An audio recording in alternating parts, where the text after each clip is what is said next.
Bom dia, meus queridos alunos, queridas alunas, professor César Robério, seu professor de História do canal Educação, diretamente do Estúdio 4 para toda a galáxia. Bom dia para o Alcimar, nosso diretor de imagem, para a Deusa, nossa intérprete de Libras, e bom dia especial para você também que está nos assistindo, lógico, você que é a razão de todo esse nosso trabalho aqui, né, meu, da Deusa, do Alcimar, e toda essa equipe do canal Educação, né? Ao trabalharmos com a mediação tecnológica, educação à distância, tá certo?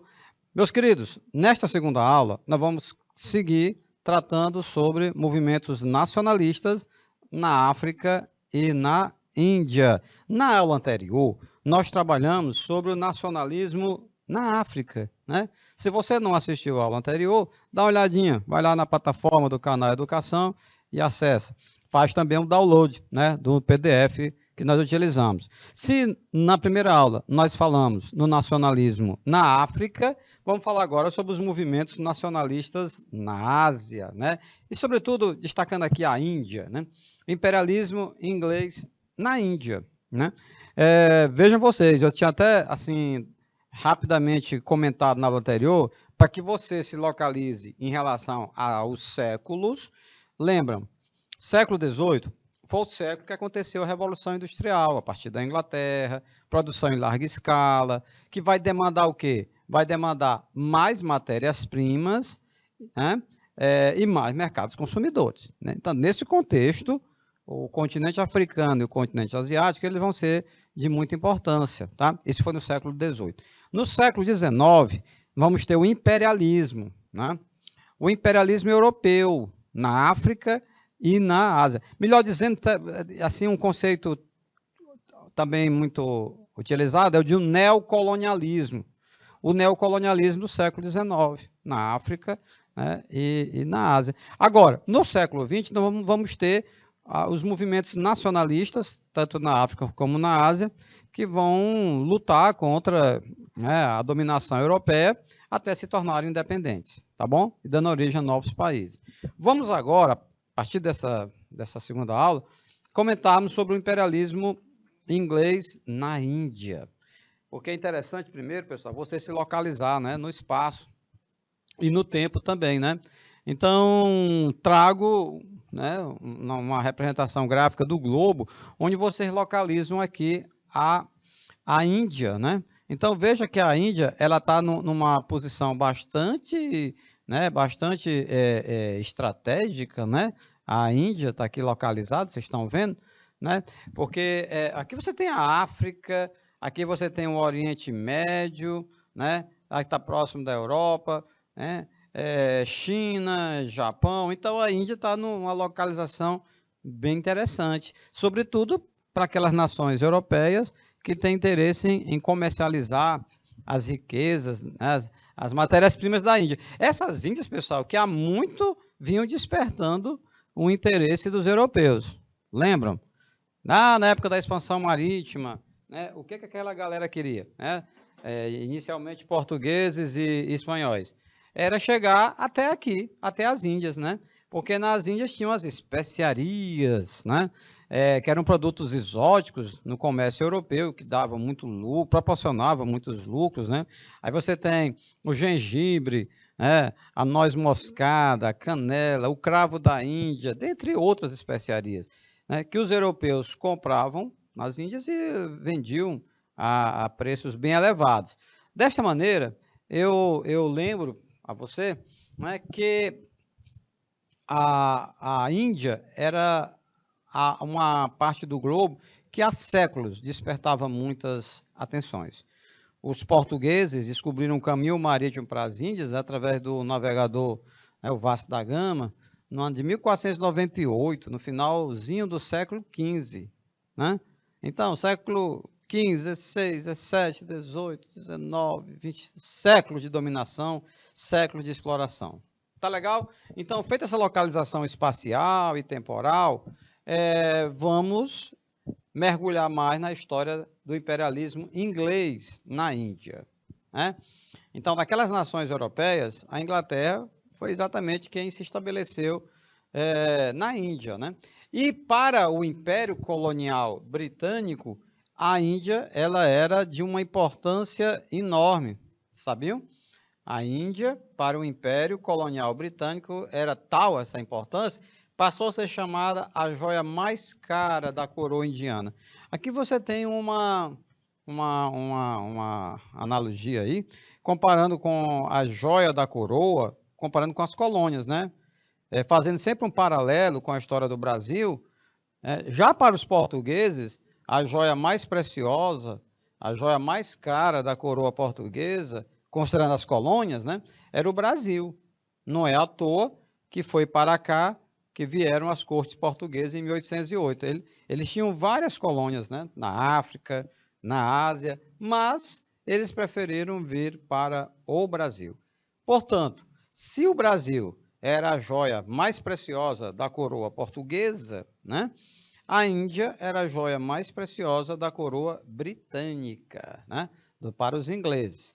Eles tinham várias colônias, o Império Britânico era muito vasto, mas a Índia se sobressaía. Né? Por quê, pessoal? Porque a Índia rendeu muito, tanto para os cofres públicos britânicos, quanto para os bolsos de muitos homens de negócio, né, da Grã-Bretanha. Ou seja, ganhava o governo, porque cobrava impostos, né?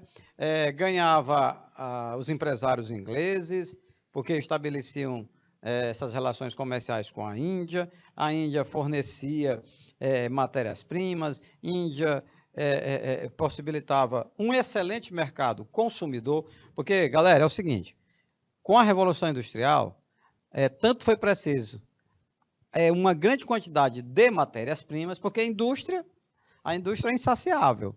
Né? As máquinas, se você disponibilizar matéria-prima para elas, transformam tudo aquilo em produtos industrializados, não é verdade? Então, assim, na proporção, é um ciclo, né? Revolução industrial, produção em larga escala, aumenta o mercado consumidor, que passa a exigir mais produção industrial.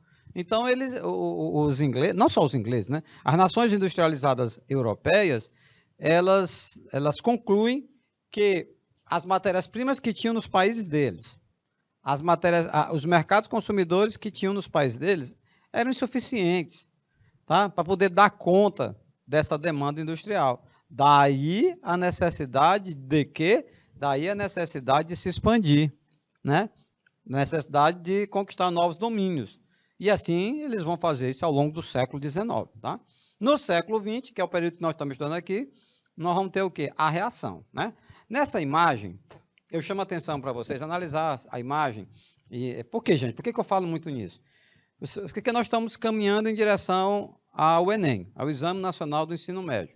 E nas provas do Enem, os elaboradores têm usado demais fotografias, charges, gravuras, mapas, gráficos, tabelas. Então, da mesma forma que é importante você adquirir a habilidade de leitura, de entender o que está lendo, tá? Mas também um texto, mas também você tem que ter a capacidade de fazer leitura de imagem. Vamos lá, olhe para essa imagem. Você está vendo o quê? Uma senhora sentada, provavelmente uma senhora britânica, sendo servida aí por uma espécie de mordomo, um garçom, indiano. Você nota pela indumentária dele. Ele numa postura bastante respeitosa, numa postura subserviente. Feliz não está, porque se você observar o semblante dele, ele está no mínimo sério, ele não está sorrindo, ele não está numa situação confortável. E ela também não está não, sabia? Porque os ingleses, eles tinham essa percepção, mesmo que eles tivessem o poder econômico, o poder das armas, mas eles sabiam que estavam dentro de uma terra estranha, de uma terra que não é a terra dele. Ela não está na Inglaterra. Acontecesse qualquer coisa, ela não podia gritar e logo centenas de ingleses chegavam para defender ela, não, vizinhos, não. Ela está na terra dos outros, como se diz no interior do Nordeste. Então, é uma relação tensa, de lado a lado. É tensa tanto do lado dos britânicos, porque eles sabem que são minoria, né, na Índia. Eles sabem que, apesar de terem o poder das armas, o poder tecnológico, né, o poder político e tudo mais, mas eles não são a maioria. Se este povo se une se este povo se rebela, né, poderia ter uma revolução. A situação é tensa também para quem está servindo, né? Porque imagine que ele não está ganhando nada, está ganhando muito pouco para fazer isso. O que é que passa na cabeça desse indiano? Esta senhora com o povo dela, né, vieram para o meu país para explorar nossas riquezas. Nada mais do que isso. Nada mais do que isso, né? Então, trata-se de uma relação, por demais, tensa, né, de lado a lado.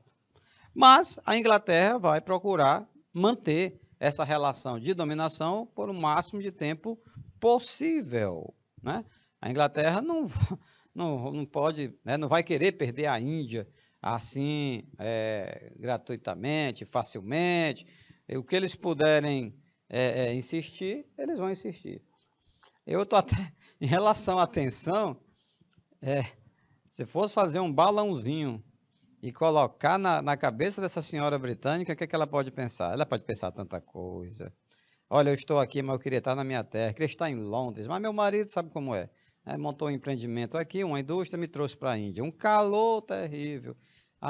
Podia passar na cabeça dela também. E este indiano, nós tratamos ele tão mal aqui, às vezes somos até ignorantes com eles. Será que essa comida não tem alguma coisa, né? Alguma substância, algo que vai tirar a nossa vida, hein, Deus? Então, situação delicada, viu? Situação tensa.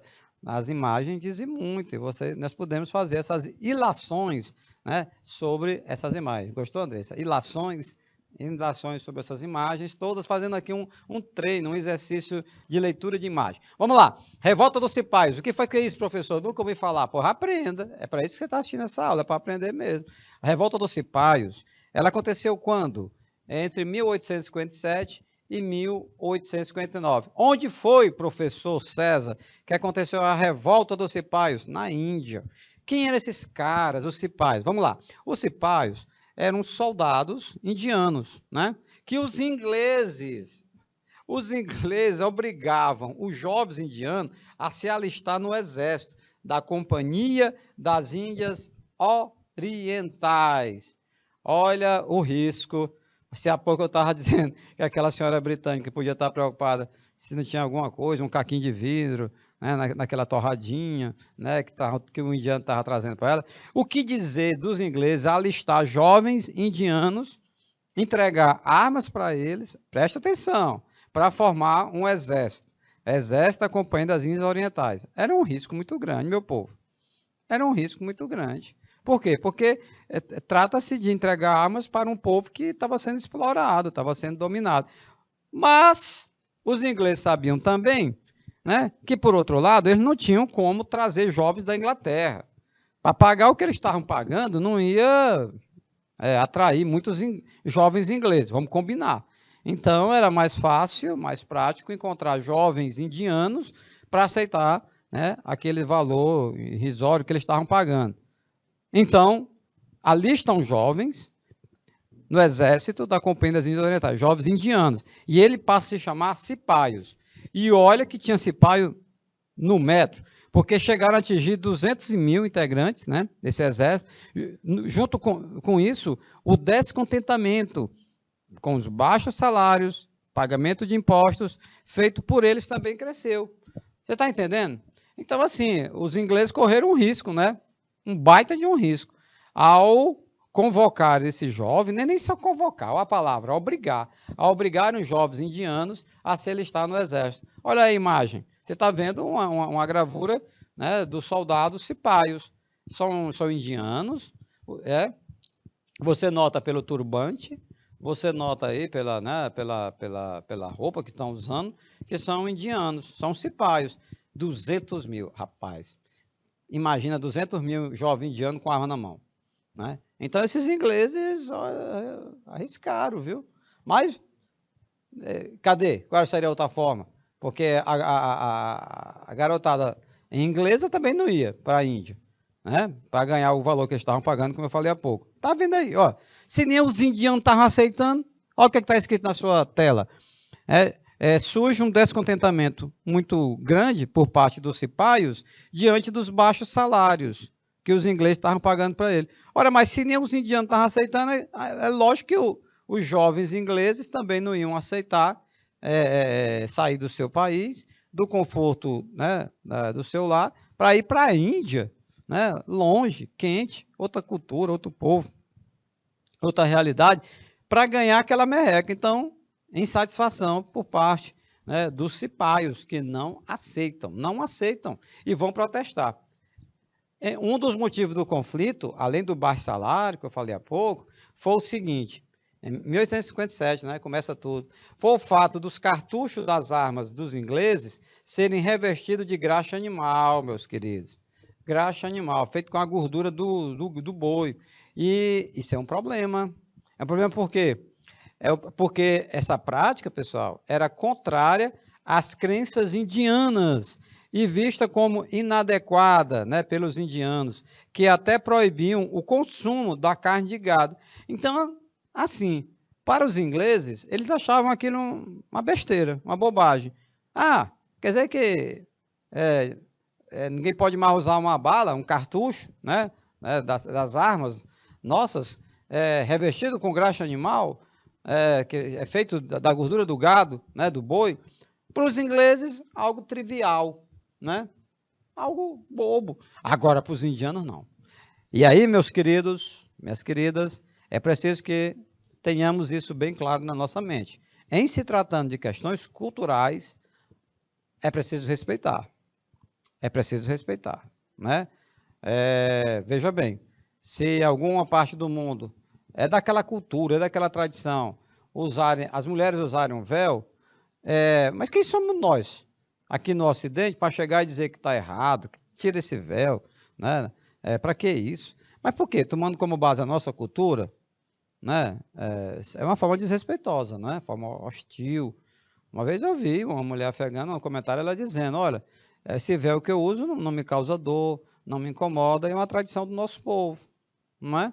Então, pessoal, os ingleses vão enfrentar esta revolta ocipaio também pela intransigência deles, porque poderiam ter respeitado a cultura dos indianos, mas não.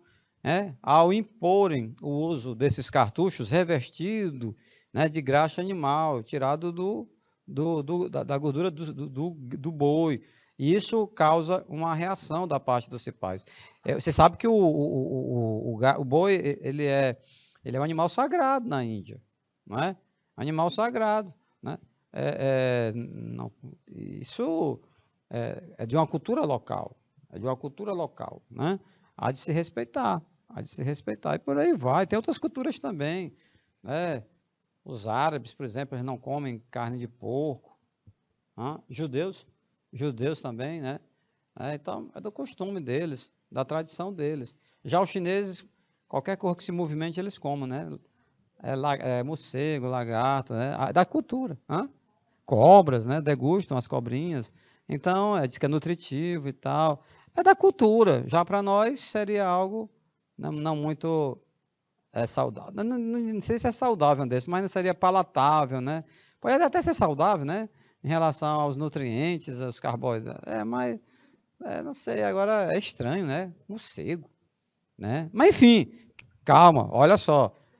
Nós temos aqui pegos, nós, pela nossa cultura ocidental, quem somos nós, né? Para avaliar e julgar o que os outros povos comem. Bota um temperozinho, né? Resolve. Aqui no Nordeste mesmo, eu estou aqui falando, eu estou pensando, estou me lembrando, tem umas lagartinhas branquinhas, gongo, né? Deus, branquinho, fofinho, e a galera come. Aquilo ali é o coco puro, né? Do gongo, não é? Pode ser, é uma lavrazinha, entra no coco, aí as pessoas comem o gongo aqui no Nordeste, né? Formigas também, né? Faz a farofinha. A formiga é assim, Deus? A formiguinha?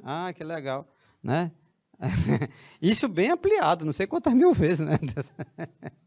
Então, meus queridos, vamos voltando para a Índia. O professor está viajando, está até nos gongos da vida. Vamos para cá, para poder entender, né? Olha só, bala, meu amigo. Com a explosão do movimento, aqui não é gongo não, aqui é bala. Vários oficiais ingleses foram perseguidos e assassinados, né, pelos integrantes dos cipaios. Olha, foram entregar arma para este povo, né? Os líderes do movimento eram contra a administração, aí passou a ter outra conotação, viu? Começou aquele protesto em relação aos salários, né, que era um valor irrisório, em relação à utilização da graxa animal nos cartuchos, e eles passaram para um outro plano, outro patamar, começaram a se manifestar contra a administração política e econômica dos britânicos. Tá legal? A partir de 1859, os cipaios foram controlados militarmente. Rapaz, cadê as aspas? Vamos botar umas aspas. Vamos colocar umas aspas. Que história, né? Que história de controlados, né? Que história de controlados militarmente. Rapaz, controlados militarmente, entenda, foram mortos. Não é não? Como é que se controla? Como é que se controla militarmente? Se controla militarmente na bala, matando, né? Eliminando, não é isso? E no ano de 1876, o primeiro-ministro britânico Benjamin Disraeli intensificou a colonização indiana. Mas, que fique registrado, a revolta dos cipaios, de 1857 a 1859. Olha essa gravura. Você identifica os britânicos com esse uniforme vermelho, né? Os outros de branco são os indianos, né, os cipaios, né, que formavam um exército, né, composto por jovens que foram recrutados de forma forçada, obrigatória, né? Ou seja, gente, é o seguinte, essas nações elas vão enfrentando essas nações dominadoras, eles vão enfrentando o quanto eles podem. Aí chegar no ponto, chega no limite que não tem mais como, né? Não tem como, vão ceder, como aconteceu com a Índia, nós vamos comentar ainda na aula de hoje. Índia dominada, dividida. Olha essa imagem, né? É um país muito populoso, mas de muita fome, muita miséria, muita desigualdade, né? A partir do fim da Primeira Guerra Mundial, o movimento pela independência da Índia passou a enfrentar uma Inglaterra enfraquecida economicamente e com dificuldades para manter esse extenso império construído ao longo dos séculos XVIII e XIX. Ou seja, terminada a Primeira Guerra Mundial, as nações que se envolveram no conflito, elas estão deveras abaladas, né? É o caso da Inglaterra. A Inglaterra, olha, uma guerra é muito onerosa, né? É muita despesa, munição, entendeu? Combustível, o salário dos soldados, entendeu? Toda aquela parafernália bélica. Isso é um ponto. Qual é o outro? No caso, quando um país envolvido no conflito tem suas indústrias bombardeadas, tem suas plantações incendiadas, afeta a economia, não é verdade? Então, foi algo que aconteceu na Inglaterra. Terminada a Primeira Guerra Mundial, a Inglaterra vence, né? Está entre os países da Tríplice Entente. A Inglaterra está entre as nações vencedoras. Porém, está economicamente abalada. Ora, então a Índia percebe, os indianos percebem, a nossa metrópole, os caras que nos dominam há muito tempo, eles estão fragilizados. A hora é agora. Nós temos que ir para eles agora, né? Então a Inglaterra vai ter dificuldade para manter, como está colocado na sua tela, dificuldade em manter esse extenso império que eles construíram, né, ao longo do século XVIII e XIX. A Índia, meu pessoal, estava marcada há 5 séculos, 500 anos, pela divisão religiosa entre hindus e muçulmanos, grupos religiosos que criaram suas próprias organizações políticas em prol da independência. Então, aqui, eu chamo a sua atenção, primeiro para o fato de que os indianos não estavam coesos, né? Eles tinham divergências internas. Uns eram hindus e outros muçulmanos, ambos indianos. Mas estavam sofrendo, tanto os hindus quanto os muçulmanos, estavam sofrendo a dominação britânica. E eles começam, a partir de movimentos religiosos, né, eles começam a organizar movimentos políticos em prol da independência. Né, em prol da independência. Então, assim, se um muçulmano de um outro país qualquer não tinha essa mentalidade, né, em se mobilizar para que se obtivesse a independência, mas na Índia, sim. Na Índia, sim. Então, era uma realidade que precisava ser revista, tá certo?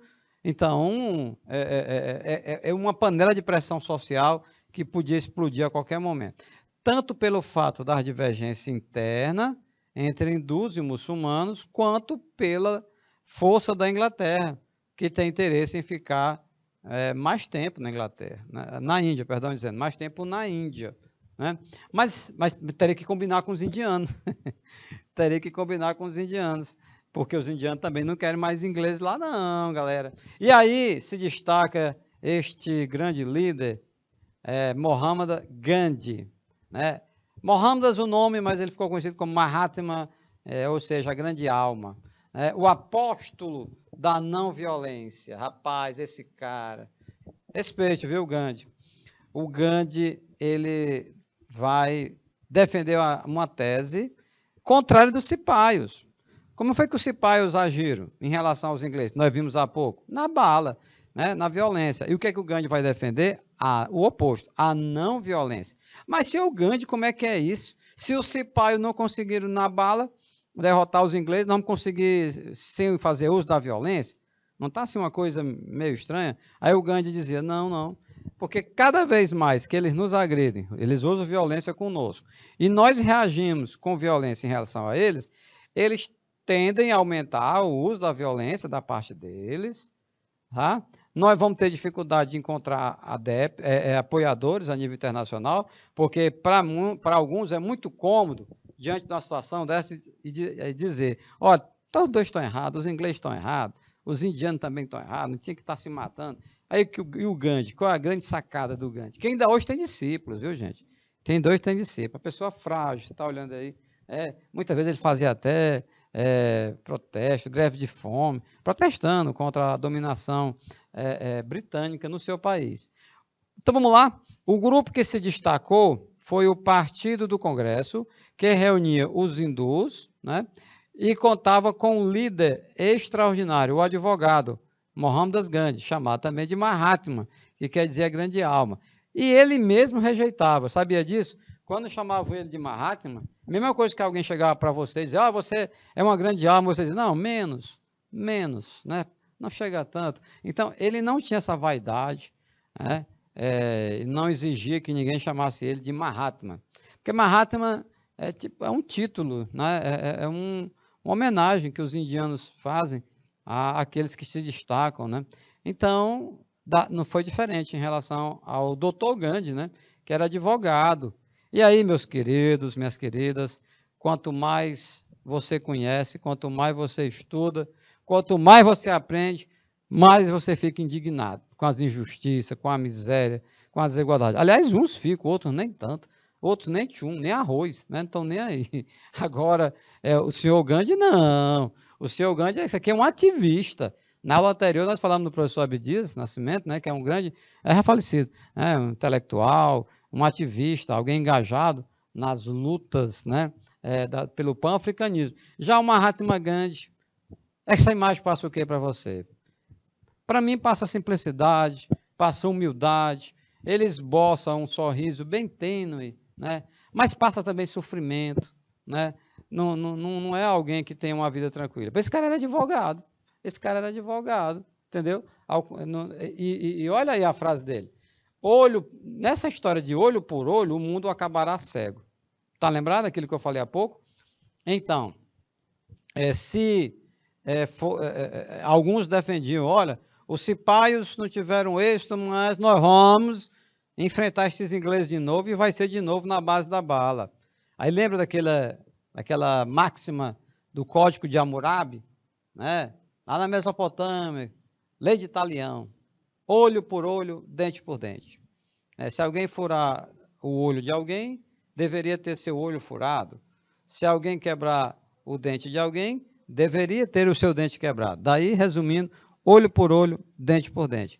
Só que nessa onda o Mahatma Gandhi disse, abre aspas, olho por olho, o mundo acabará cego. Fecha aspas. Então, ou seja, com o tempo, né, com o crescimento de ondas de violência, quem vai perder é o mundo todo. Então, olho por olho, o mundo vai acabar cego. Porque se você fura o olho de alguém, alguém vai querer furar o seu olho. É que vai furar o olho do outro, aí pronto, vira um inferno, tá? O Mahatma Gandhi, ele pregava a resistência, a dominação e a luta contra os britânicos por meio da não violência. Como é que é a não violência, professor? A não violência é não enfrentar com armas os ingleses, enfrentar de outras formas. Enfrentar de outras formas. Às vezes o Gandhi, por exemplo, diante da manifestação, os ingleses vinham e aí os indianos reagiam, era bala contra pau e pedra. Mas a partir do momento que eles resolveram, por exemplo, ficar sentado no chão, né, cruzando ali os braços, enfim, numa posição de não violência, isso muitas vezes intimidava os policiais, né? Porque assim, quando um policial agredia um indiano, o indiano reagia, o policial agredia com mais força ainda. Agora, se o indiano não reage, e se ele não diz nada, e se ele não faz nada, aí os ingleses perderam um forte argumento que eles utilizavam mundo afora.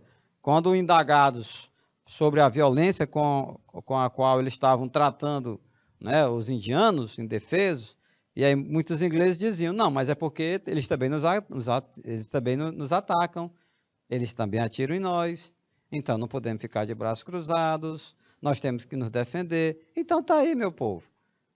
Foi muito inédito a forma de enfrentamento que o Mahatma Gandhi encontrou, da não violência, de não agredir, tá? E também da desobediência civil. Professor, explica esse negócio. Desobediência civil. Aí o Gandhi começou a conclamar aos indianos que não seguissem as leis britânicas, né? Que elas eram prejudiciais a eles. Então tá aí, né? A desobediência civil, desobedecer às autoridades constituídas. O Gandhi também se caracteriza. Assim como alguém que não obedece às ordens, né, dos ingleses. Então, pessoal, esses métodos, para falar a verdade, já haviam sido empregados contra o apartheid na África do Sul, onde ele vivera. Como é que é para tudo? Gandhi viveu na África do Sul? Viveu. Advogou lá. Advogou. Né? E também pôde perceber essa questão da dominação, porque a África do Sul, uma área de domínio britânico, né? E aquele tempo é interessante, né? O cara saía lá da Índia e ia trabalhar na África do Sul. Esses conceitos de globalização, que são conceitos relativamente recentes, mas na prática já traziam, né, algumas informações nesse sentido. Então tá aí, olho por olho. Se for, é como se alguém chegasse, vamos imaginar também em relação às frases, alguém chegasse para o Mahatma Gandhi e dissesse, Gandhi, vamos dar sequência ao que os nossos amigos iniciaram, os cipaios, na luta contra os ingleses. Eles não tiveram isso, não, mas nós podemos ter. Vamos tentar. Vamos enfrentar eles na violência. O Gandhi podia dizer, meu filho, olha, essa história de olho por olho, né? O mundo vai acabar cego. É um furando o olho do outro, numa escala bem maior, né? Vai acabar resultando numa cegueira coletiva, né? Então, olha a preocupação dele com o futuro do Gandhi. O mundo acabará cego, né? Vejam bem, ao analisar o momento atual, o Gandhi ele projeta luzes em direção ao futuro, né? Em direção ao futuro. Mahatma Gandhi. Olha ele aí na Índia. Olha o Dr. Gandhi, paletózinho, gravata, cercado de amigos, né, no escritório dele. Olha ali o cartazinho ali atrás, né, Mahatma Gandhi, né? Ele nasceu na Índia. Se formou em Direito em Londres, na Inglaterra. Foi trabalhar na África do Sul em 1893.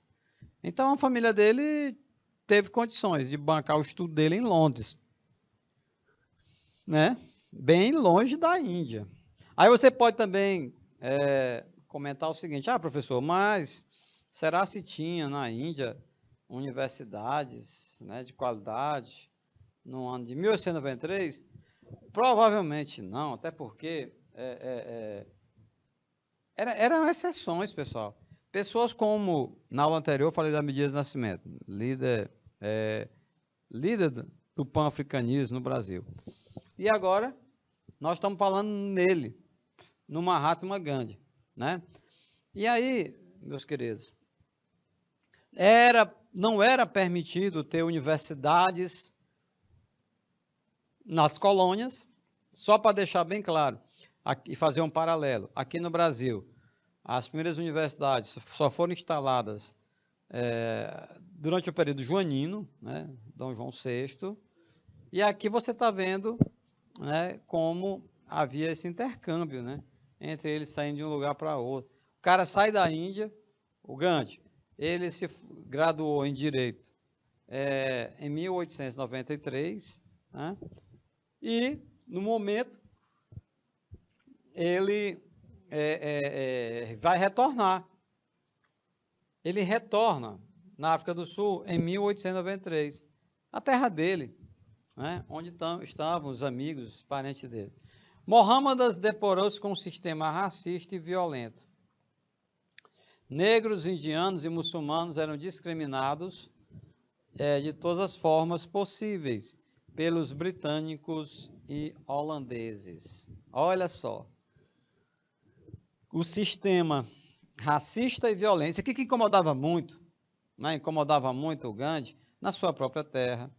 Porque, ao contrário daquela imagem lá do início da aula, você está vendo ali tipo um garçom, um mordomo, melhor dizendo, indiano, servindo aquela inglesa, não vamos imaginar que o Dr. Gandhi pretendia fazer algo parecido. Não, ele vai desafiar a todos nós, né? Ao estar sempre questionando, ao estar sempre não estar aceitando. E ele encontrou essa realidade lá, né? Lá no país deles. E, pelo que se pode imaginar, foi um despertar da consciência social do Mahatma Gandhi, né? Equivale, por exemplo, o caso do professor Abdias Nascimento, que eu estava comentando na aula anterior, né? Ele se torna um grande difusor do pan-americanismo. Da mesma forma, nós vamos ter o Gandhi, que, dominado por uma consciência, né, de que o povo indiano estava sendo explorado, ele sai do conforto do seu escritório. Porque, olha que coisa curiosa, esse aqui é o Gandhi, jovem, advogado, ele é um indiano, que estudou na Inglaterra, mas está na África do Sul, tá? Agora, e esse outro Gandhi aqui? Esse outro Gandhi, pessoal, aqui na foto, vocês estão observando, ele não está de paletó, né? Como aquela outra fotografia do Gandhi, entendeu? Então, é a imagem de alguém que incorporou o sofrimento de todo um povo, tá? E voltando para cá, né? Depois de 20, olha ele de novo, né, jovem, usava um bigodinho, né, paletó, não tá usando, está muito ocidental. Ele não está usando, André, roupas clássicas da cultura indiana, não é?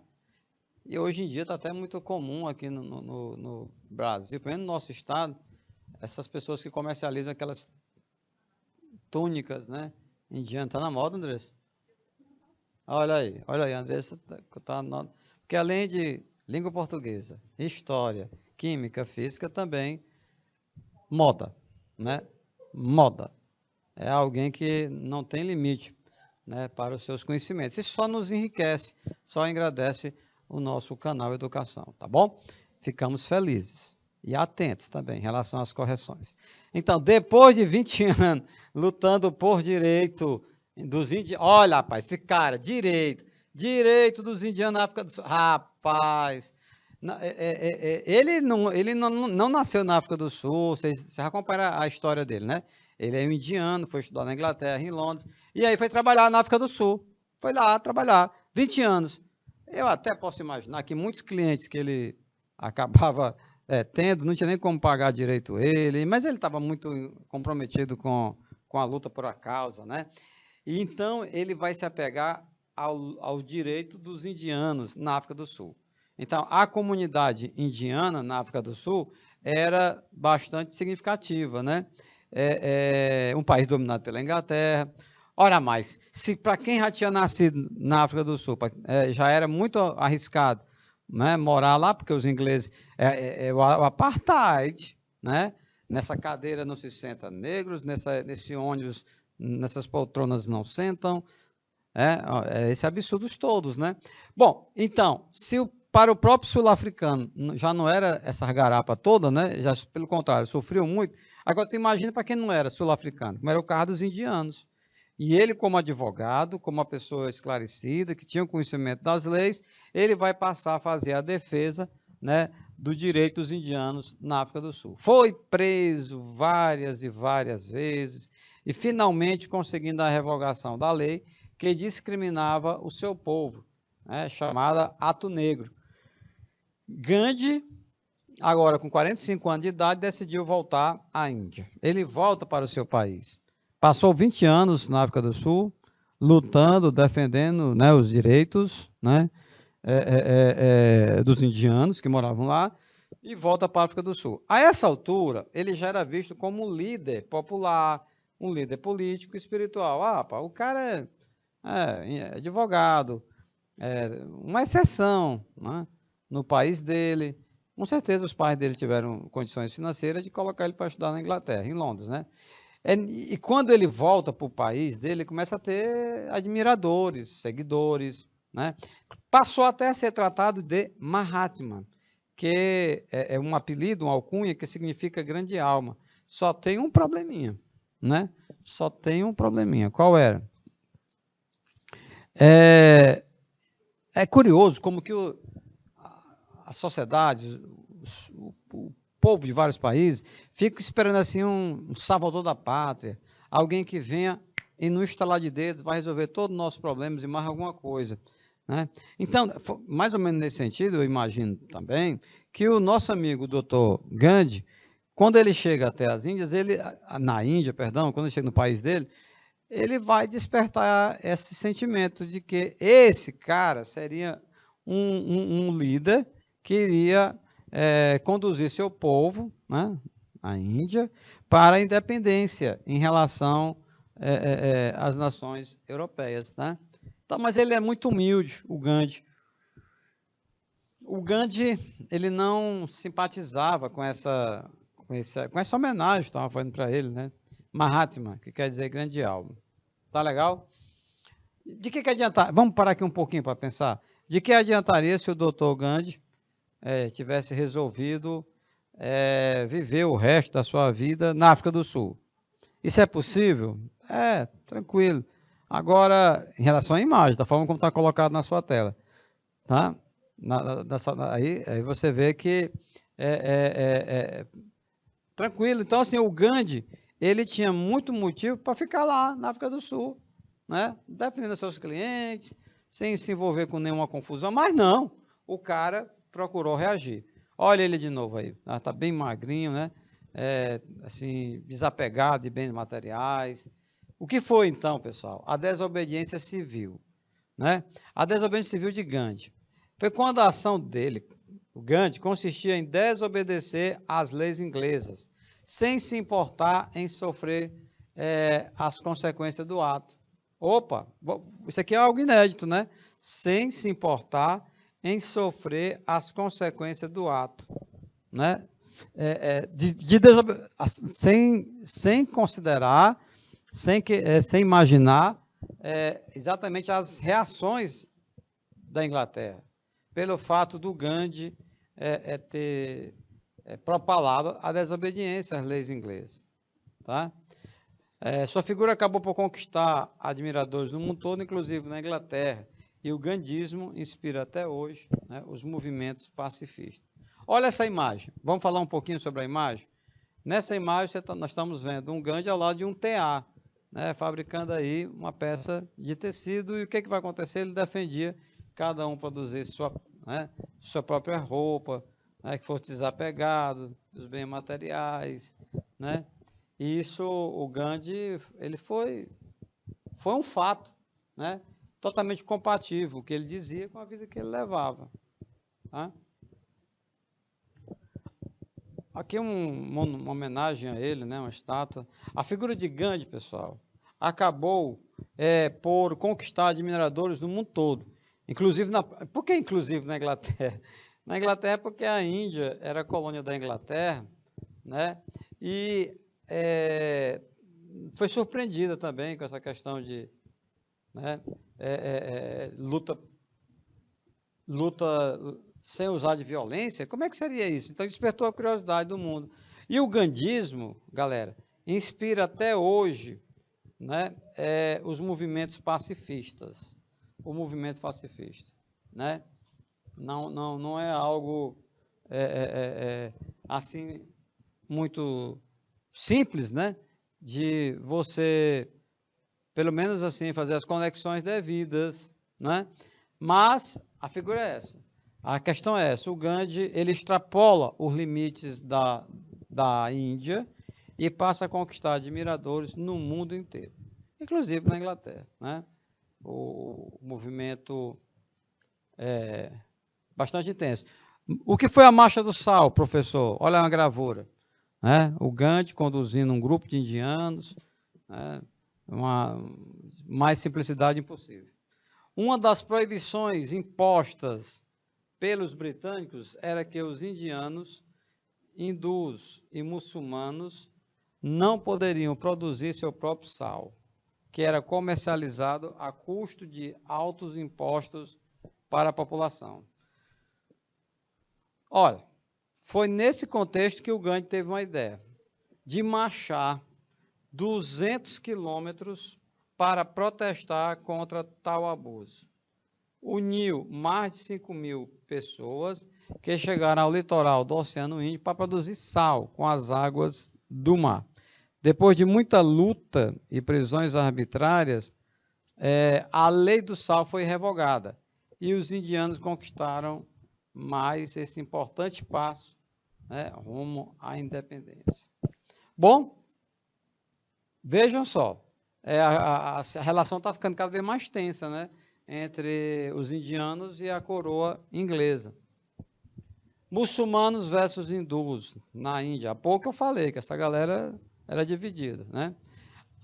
Ainda assim, os adeptos do islamismo na Índia se uniram na Liga Muçulmana, sob o comando de Muhammad Ali Jinnah, decidido a substituir, né, decidido a agir por conta própria, e o que os levava a frequente choque com os hindus.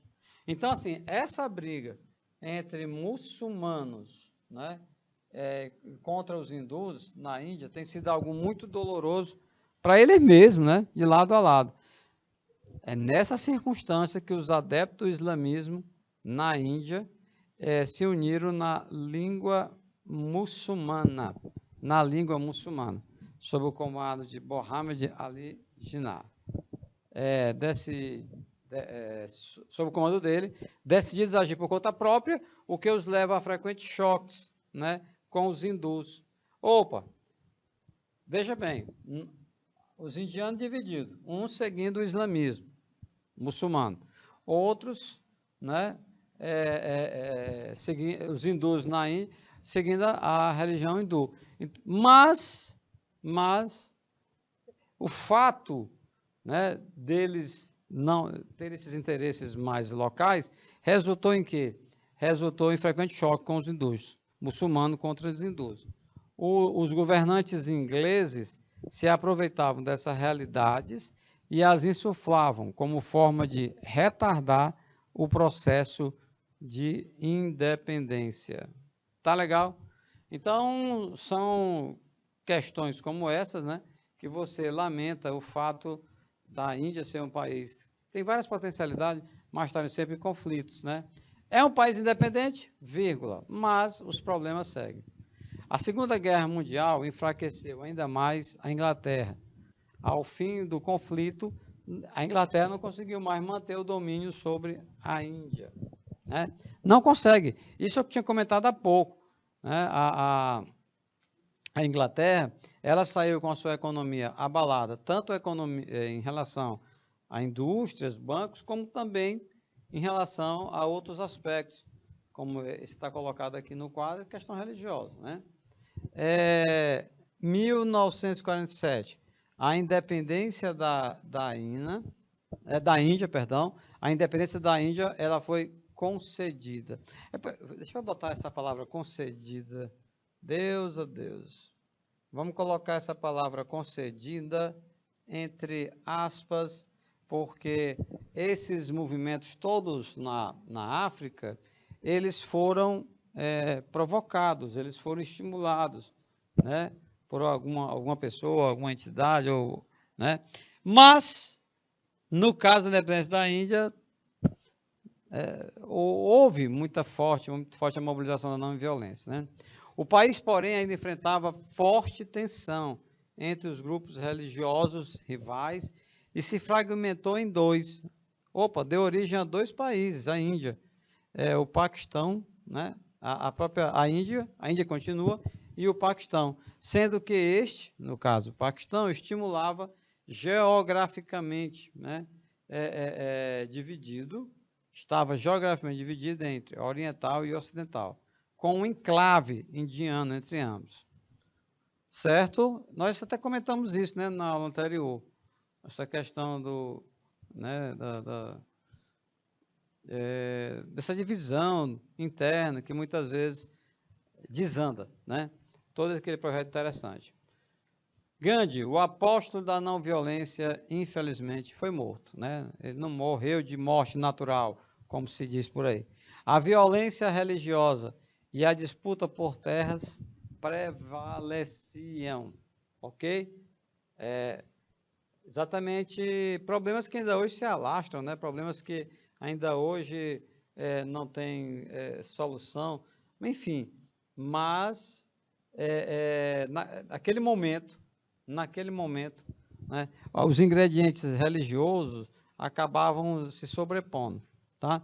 Gandhi, que pregava a paz, né, e a união de hindus, seja ele do partido muçulmano, dos hindus, melhor dizendo, ou então dos muçulmanos, tá? Tá aqui. E a união de hindus e muçulmanos foi assassinado em 1948 por um radical hindu. Olha a imagem, o criminoso fugiu. Dá até para ler aqui o título. Supõe-se que o matador de Gandhi tenha sido um extremista hindu, contrário à paz com os muçulmanos. Telegrama de última hora sobre o sensacional acontecimentos de hoje. É interessante, né, essa questão desse português arcaico, isso aqui é 1948. Novas nações, conflitos de sempre. Olha só, que pena, né? 1948, a ilha do Ceilão, a sudeste do subcontinente indiano, tornou-se um estado independente, com o nome de Sri Lanka, tá? Isso em 48, a ilha de Ceilão. Em 1971, o Paquistão Oriental formaria um novo país, Bangladesh. Né? Bangladesh. Hoje, galera, na República da Índia, os conflitos entre hindus e muçulmanos são menores, embora persistam, né? Os outros dois grupos religiosos, né, também têm força, né, no país, são os budistas e os sikhs. O que são os sikhs? Uma seita hinduísta com características bem próprias, né? As relações com o Paquistão ainda são conflituosas, em especial no que se refere à província indiana da Caxemira, no norte, né, do país. Tá certo? Então, é uma relação muito tensa, né? Vamos para as questões? Belezinha. Olha aqui o enunciado. A chamada Partilha da África, vamos grifando, Partilha da África, deu-se no fim do século XIX, em um contexto em que as potências nacionalistas europeias tinham expandido seus domínios pelos continentes, né? Expandindo seus domínios pelos continentes, asiático e africano. Seria o processo de partilha da África. Está incorreto? Está incorreto afirmar que. Qual é a alternativa que é incorreta, né? Então, nós temos 4 que estão, beleza, bacaninha, cuidado aí, não forem marcar. Alternativa A Conferência de Berlim foi decisiva para organizar os domínios europeus não foram, né? Então, vamos grifar a Conferência de Berlim, e aí nós vamos, ao marcar a alternativa correta, qual é? Não, essa é uma das corretas. A Conferência de Berlim foi decisiva, sim, porque eles retalharam todo o território africano, deixa quieto, para marcar incorreto. A França, olha só o que é que diz sobre a França. A França foi o único país a não... França, o único país a não estabelecer domínios coloniais em território africano. Não, isso aqui está errado. Então, vamos marcar a alternativa B, que é a alternativa correta. Alternativa C, o Congo passou a ser um território submetido ao domínio particular do rei Leopoldo II da Bélgica? Sim, verdade. D, a partilha da África pode ser enquadrada no fenômeno mais abrangente denominado neocolonialismo? Sim, também está correto, deixa quieto. Muitas tribos e etnias africanas diferentes ficaram circunscritas a um mesmo território, na ocasião em que o continente africano foi dito. Tá certo, eu comentei isso há pouco, né? Eles ficavam restritos num território que não foram eles que definiram, foram os europeus. Ok? Então, meus queridos, nós vamos concluindo por aqui, mais 2 aulas, né, de História do Brasil. Desejar para vocês aí tudo de bom, um forte abraço e até a próxima.